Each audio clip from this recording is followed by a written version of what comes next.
प्रकृति हमें बताती है कि बदलाव जरूरी है। रुकने का नाम जिंदगी नहीं, चलते रहना जरूरी है। दुर्बल तितली का सबल हो जाना, पंखों का खुलना जरूरी है। अंधेरी रात के बाद नया सवेरा जरूरी है। प्रकृति हमें बताती है कि बदलाव जरूरी है। जैसे कि हम बच्चे से जवान, जवान से बूढ़े होते हैं, देश भी ऐसे ही जीता है। हम सब मिलकर ही एक देश को बनाते हैं। सीमाएं नक्शा छापने के लिए जरूरी हो सकती हैं, लेकिन एक देश की सीमा उसके लोगों से बनती है। और हमारे देश की सबसे बड़ी आबादी में जवान लोग शामिल हैं। इसके आधार पर हम ये कह सकते हैं कि हमारा देश जवान हो चुका है। हमारे देश ने कई बदलाव देखे हैं। जब दुनिया बदल रही थी, हम बेड़ियों में थे। गुलामी ने हमसे हमारा वो वक्त छीन लिया। 1765 के दौरान जब फर्स्ट इंडस्ट्रियल रिवॉल्यूशन चल रहा था, दुनिया कोयला निकाल रही थी, हम कोयले की खदानों में अपना समय खपा रहे थे। 1870 के दौरान सेकेंड इंडस्ट्रियल रिवॉल्यूशन चल रहा था। दुनिया गैस की तरफ बढ़ रही थी, हम गुलामी की जंजीरों में थे। 1969 के दौरान थर्ड इंडस्ट्रियल रिवॉल्यूशन चल रहा था। दुनिया इलेक्ट्रॉनिक्स के काम में लगी थी, हम संभल रहे थे, खुद को संभाल रहे थे। आज हम जवान हैं, ताकतवर हैं और दुनिया हमारी शक्ति को समझती है। फोर्थ इंडस्ट्रियल रिवॉल्यूशन चल रहा है, हम इसे चला रहे हैं। आज हमारे देश का बच्चा आई भी कहता है, एआई भी कहता है। हमारे देश की महिलाओं को साइकिल चलानी आती हो या ना आती हो, ड्रोन चलाना आता है। सर्वाइकल कैंसर से दुनिया जूझ रही है, हम दवाई बना रहे हैं, हम बदल रहे हैं। 2013 की बात है, अमेरिका के सबसे बड़े इन्वेस्टमेंट बैंक्स में से एक मॉर्गन स्टैनली ने यह डर व्यक्त किया कि भारत की अर्थव्यवस्था ताश के पत्तों की तरह भरभरा कर गिर सकती है, क्योंकि तब भारत की अर्थव्यवस्था विदेशों से आने वाले ऐसे निवेश पर निर्भर होकर रह गई थी जो बहुत जोखिम भरा निवेश था।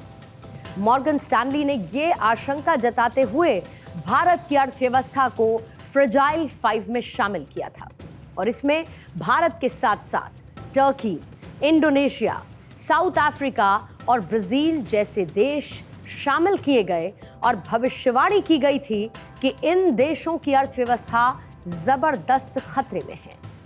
आज 2024 चल रहा है। 10 सालों में वही मॉर्गन स्टैनली भारत की अर्थव्यवस्था का आउटलुक इक्वल वेट से ओवरवेट करने पर मजबूर हो गए। यानी कि आज भारत का बाजार दुनिया भर के लिए निवेश का सबसे ब्राइट स्पॉट बन गया है। और जमीन पर इसका असर कुछ यूं दिखता है कि दुनिया के सबसे अमीर लोगों में शुमार बिल गेट्स, दुनिया के सबसे लोकप्रिय नेता प्रधानमंत्री नरेंद्र मोदी का इंटरव्यू करते हैं। लोगों ने शायद इस इंटरव्यू को सामान्य इंटरव्यू की तरह देखा हो, लेकिन इस इंटरव्यू में जो खास बात छिपी है वो है बदलते भारत की कहानी, जिसे आज हम समझेंगे आज की इंडिया स्टोरी में।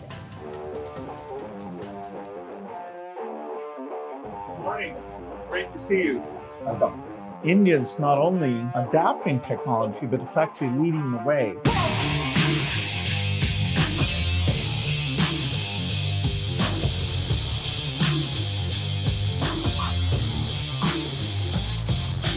हमारे यहाँ बच्चा पैदा होता है तो आई भी बोलता है, AI भी बोलता है। I am using my NaMo app, ये मेरा फोटो बूथ है। अब आप सेल्फी ले लीजिए इस पर। Wow. So, One of the themes I think India brings to technology is that it should be available for everyone. गांव में महिलाएं मतलब भैंस को चराएगी, गाय को चराएगी, दूध दोहेगी, नहीं, मैं उसके हाथ में टेक्नोलॉजी दे रहा था। मैं ड्रोन दीदी से इन दिनों बातें करता हूँ, उनको इतनी खुशी है, वो कहते हैं हमको साइकिल चलाना नहीं आता था, आज हम पायलट बन गए, हम ड्रोन चला रहे हैं। Well, India brings to the climate change a rich history of caring about the environment. ये जो जैकेट है ये रिसाइकल मटेरियल का है। प्रगति के पैरामीटर हमने क्लाइमेट फ्रेंडली बनाने चाहिए।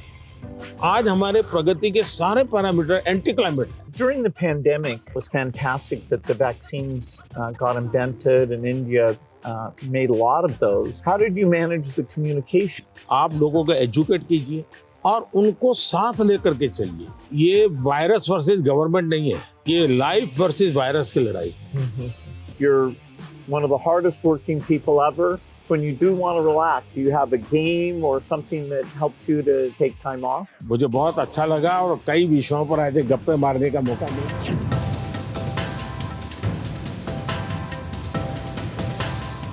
प्रधानमंत्री नरेंद्र मोदी और बिल गेट्स के इंटरव्यू के कुछ खास कीवर्ड्स पर आप गौर फरमाइएगा। AI, UPI, ड्रोन दीदी, mission life, green GDP, millets, vaccine for cervical cancer. सबसे पहले बात करते हैं AI और UPI की। कभी दुनिया की नजर में जादूगरों के देश रहे भारत से निकला ये टेक्नोलॉजी का वो जादू है जिसने पूरी दुनिया को अपना मुरीद बना लिया। UPI यानी कि यूनिफाइड पेमेंट इंटरफेस ने भारत में हर दिन होने वाली पेमेंट्स को क्रांतिकारी रूप से बदल दिया है और ये वही डिजिटल पेमेंट मेथड है जिस पर विपक्ष कभी ये कहकर तंज कसता था, buy potatoes and tomatoes and pay 7 rupees 50 paisa by credit card.